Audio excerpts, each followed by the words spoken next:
In a small town called Skopje, in the year 1910, a baby girl was born. Her name was Agnes Ganja Boyajiu.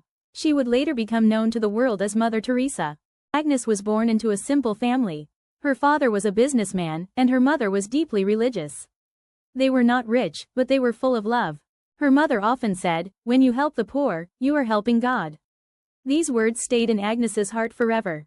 From a young age, Agnes loved going to church. She loved listening to the stories of Jesus. She wanted to do good things in her life.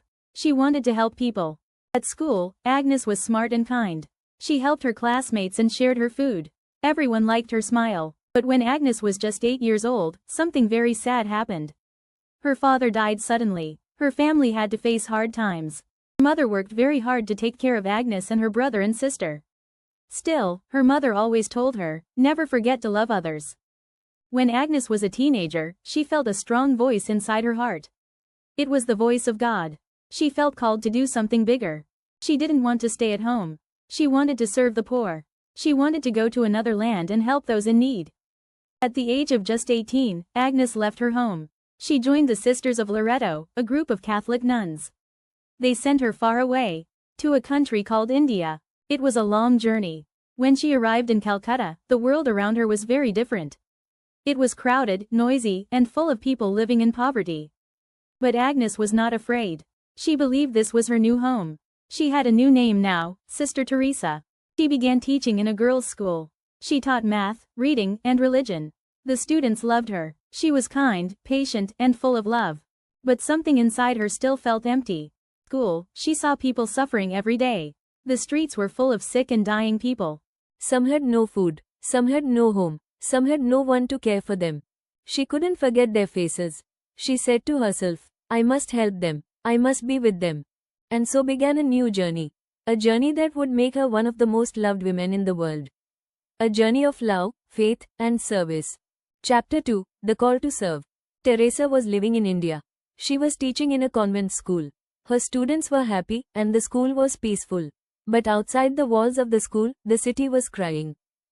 Sister Teresa saw pain. She saw children with empty stomachs.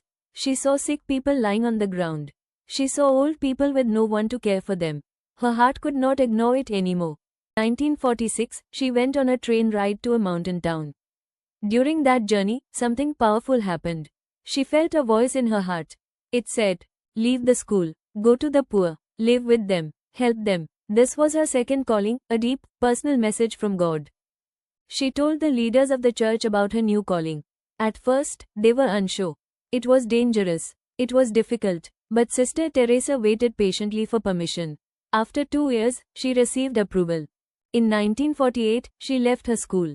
She walked out of the safe gates of the convent, with just a simple white and blue sari and a strong heart. She had no home, but she had a mission, to serve the poorest of the poor. She began by learning basic medical skills. Then, she went to the streets. She picked up people who were dying.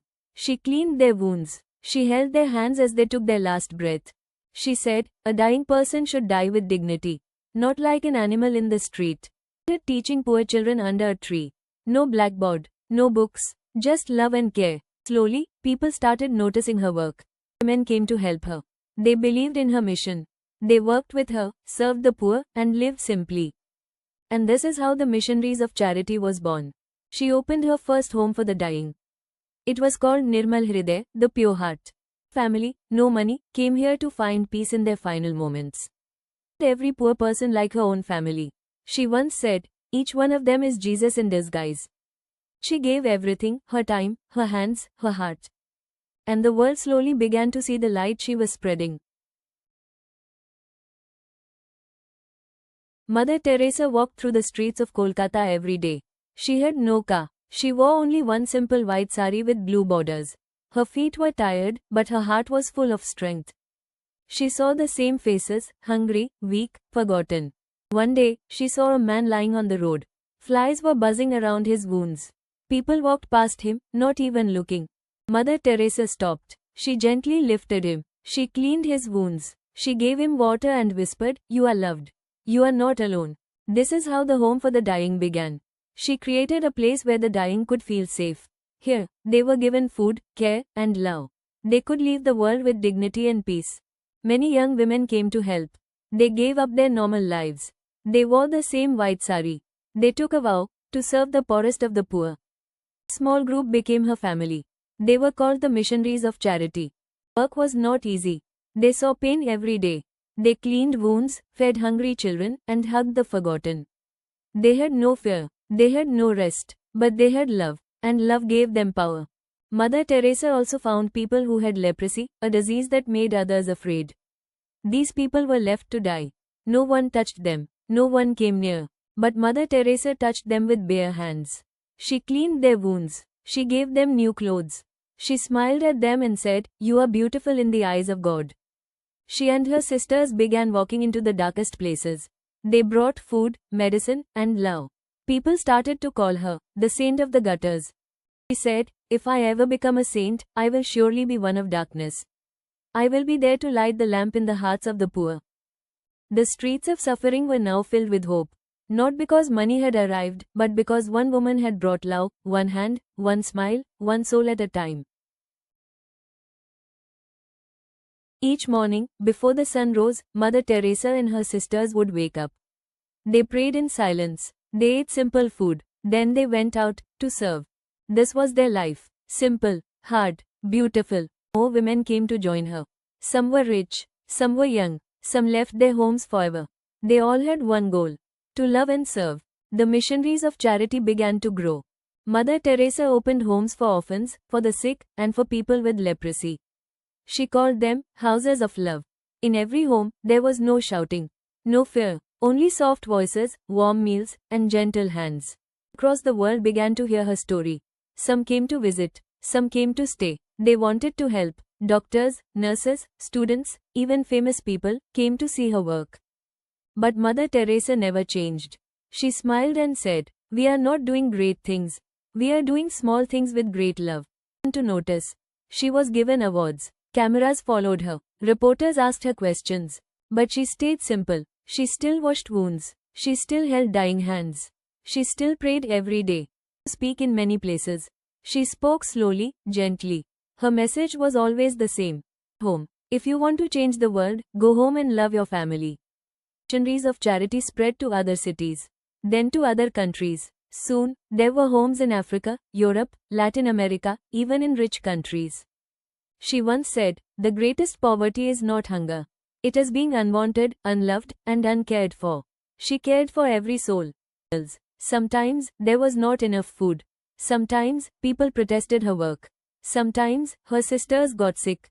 But she never stopped. Her faith was stronger than her fear.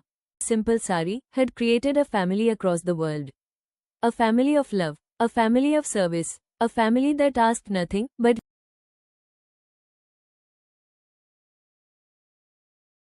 By the 1970s, the world had seen her. They had seen the love, the kindness, the peace she brought. Mother Teresa became a global figure. Famous leaders met her. Powerful people honored her. But she never acted like a celebrity. She always said, "I am just a small pencil in the hand of God." In 1979, she was given the greatest honor, the Nobel Peace Prize. But instead of a fancy dinner, she asked the prize money be given to the poor. She spoke only about love, service, and peace.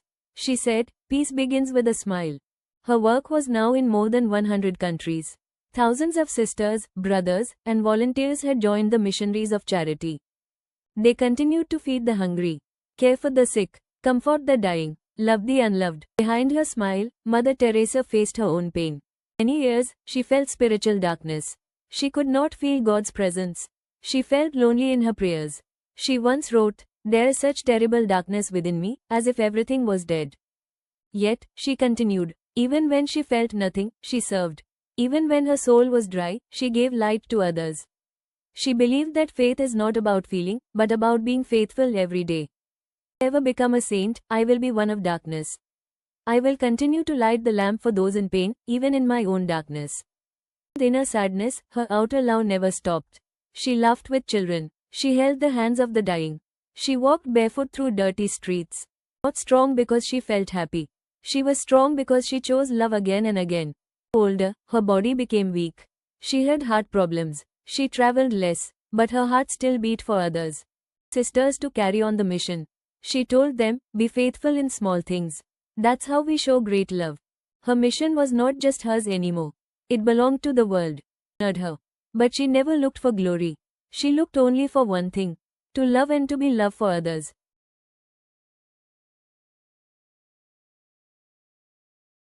From a small girl in Skopje, to a teacher in India, to a mother to the world, Mother Teresa's journey was full of love. She never asked for fame.